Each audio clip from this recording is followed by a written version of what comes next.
catered for and were comfortable during the trip and during our stay in Bloemfontein. So thank you. During our stay in Bloemfontein, I learned a lot, but one of the things that stuck out to me was self-confidence.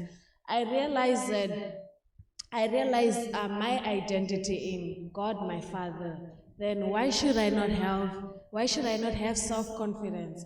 So today, I believe that I'm a princess because of the function of my father. I'm not a queen because when you're a queen, it means you were married into royal, but I was born a royal. Amen. So I would like us to go to Genesis 1 verse 26.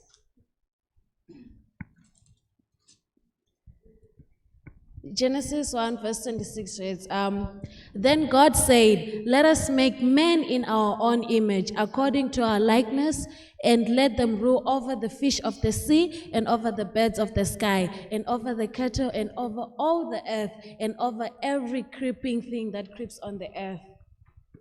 So from this verse, I get that our faces, they display God's likeness. So as a result, I have a belief that I'm like God. We are like God, my Father. So we all know that God is magnificent, so I am too, and we all are. And one of the things that I learned is, okay, I would like us to do this. Turn to your neighbor and say, you look beautiful or handsome.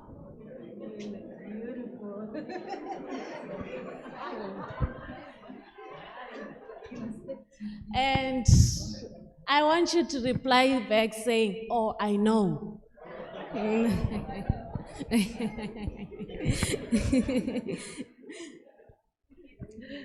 Okay, I would like us also, Genesis 1 verse 31 says, God saw all that he had made, and behold, it was very good. And there was evening and there was morning the sixth day. So we are all beautiful. In Psalms that we are told that we're wonderfully and fearfully made. As a result, I believe, when God made us, when he molded us from nothing but dust, he made every feature on us. Then after that, he stood and he's like, it is good. Because you know why? We are all masterpieces of God. Amen. And and it does not end there. In Genesis 2 verse 7, Genesis 2 verse 7 reads, Then the Lord formed man of dust from the ground and breathed into his nostrils the breath of life, and man became a living being. God breathed into us for me to be here. God's breath is circulating in me, and that's one thing I'm proud of. So I feel like God is in me because practically he breathed into me, so yes. And his creation prior man, it needed rulership. Then man came, he created man so that we could, have dominion over his creation. So I believe that humanity, we are an answer that came to a problem that God identified. So you were born with a purpose. You have something. God made you when he realized that without you, some things cannot be done. Some things won't go according to plan. So, yeah, that's one thing I'm proud of. And 1 Peter 2 verse 9.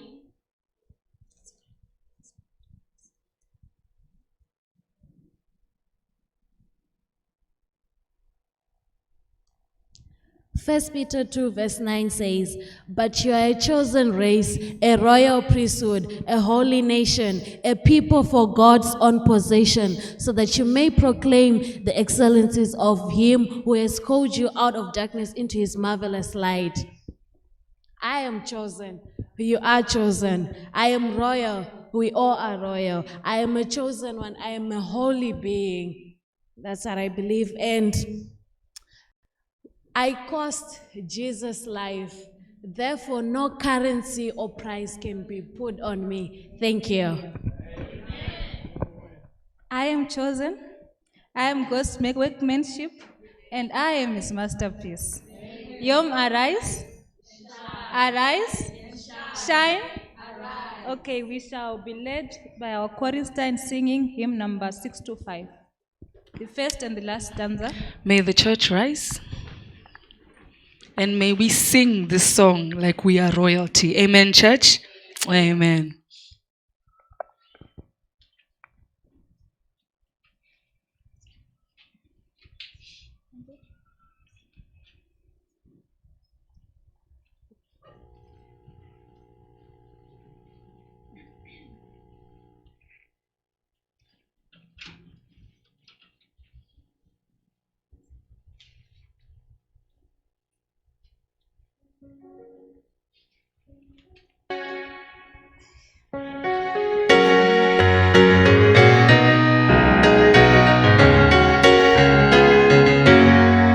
I'm pressing on the upward way.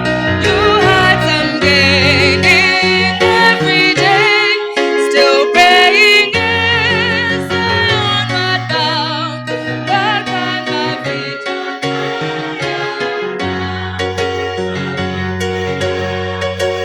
I shall stand on the stable land.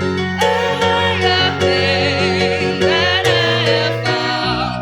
Lord, plant my feet on higher ground. I want to scale the utmost height and catch a glimpse of glory bright. But still I'm the last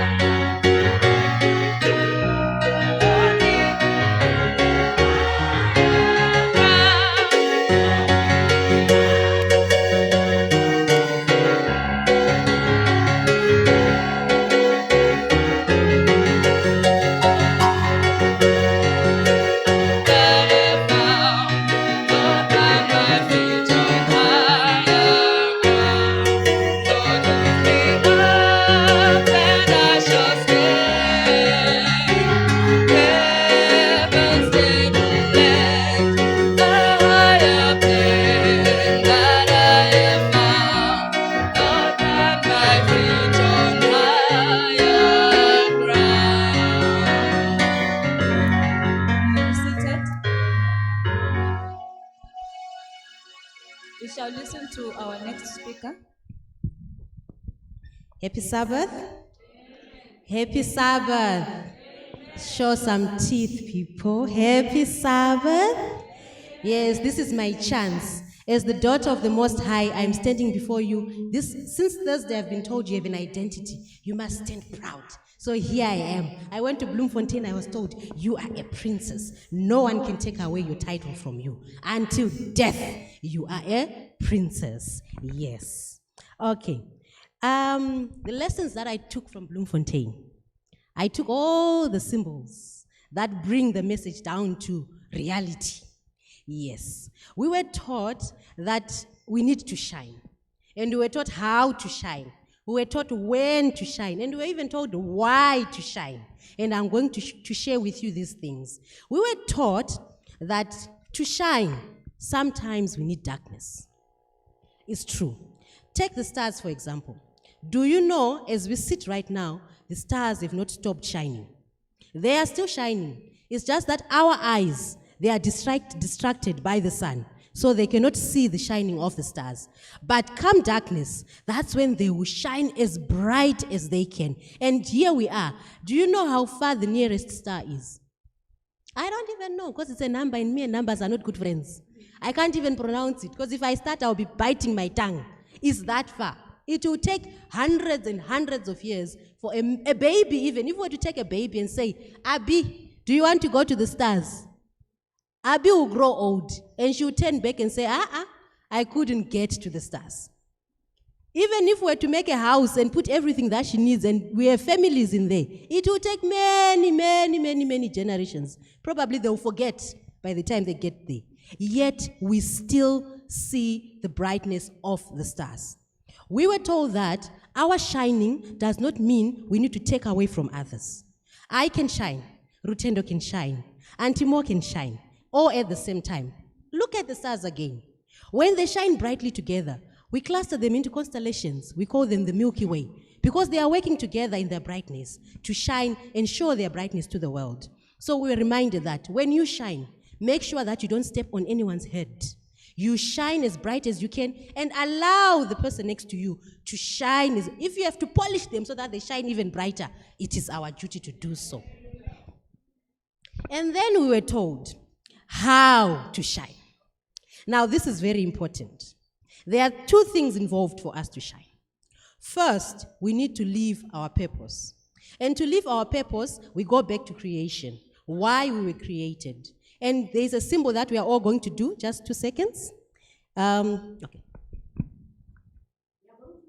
Everybody raise your hand, one hand up, one hand horizontal.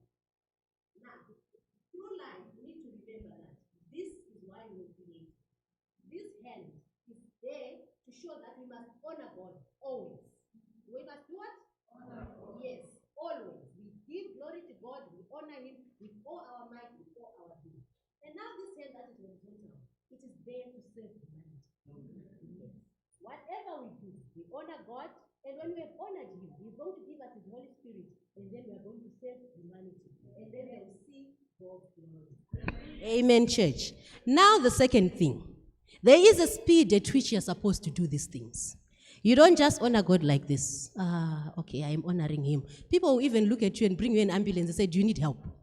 So we need to do things that show, like she said, we are princesses. We are royalty. We were created for a purpose, and that purpose is a higher calling. It's not something that you just do behind closed doors, you do when you're at camp or you do when you're at church. It's something that you live each and every day, from the moment we are born until the day we give up our breath. And this we're given an image. And the symbol that we're given was, okay, let me go back. How many of us have flown? Taken a flight to wherever? I've never been near a plane in my life. I would like those who have been there, so I do not talk blasphemy. Those who have, I've seen 2 hands, 3 hands, 4, 5, 6. Oh, yes, all right.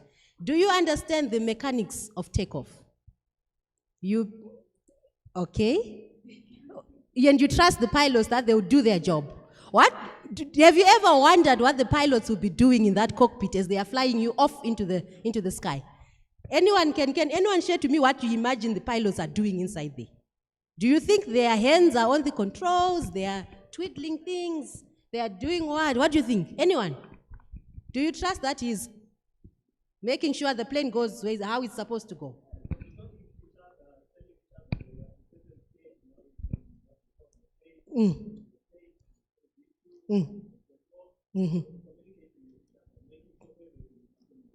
All right, it's very true. They actually have a very long checklist. Before the plane can even go anywhere, there's a very long checklist that they have to go through. But there's something very, very important that we were shown. It's unfortunate I don't have a clip to wow you with this thing. When the plane takes off, when it's about to take off, for sure they have a checklist. One co-pilot will say to the other, fuel, and you say checked. Someone will say, the other pilot will say flaps. They will say the degrees at which the flaps are at. The other co-pilot will ask, have you checked, engines, all those things. They say checked. And then as the plane goes, they start talking about the speed. They say 80, they say checked. 100, checked. And then there's something special they say. They say V1. When they say V1, while they're doing all these things, the hand of the pilot is on the gears. They are pushing, they are pushing, they are pushing. And when they say V1, the pilot lets go. Basically, the plane takes itself up. When that plane leaves the ground, nobody is pushing it anyway. They have done their job. Then they have to let go. And we were reminded that for us to shine, we need to do it at V1. Why? When a plane is at V1, you don't control it. If you lose an engine after V1, tough luck, keep going. You don't stop them. You don't step on the brakes. There is no stopping the plane. You keep going. If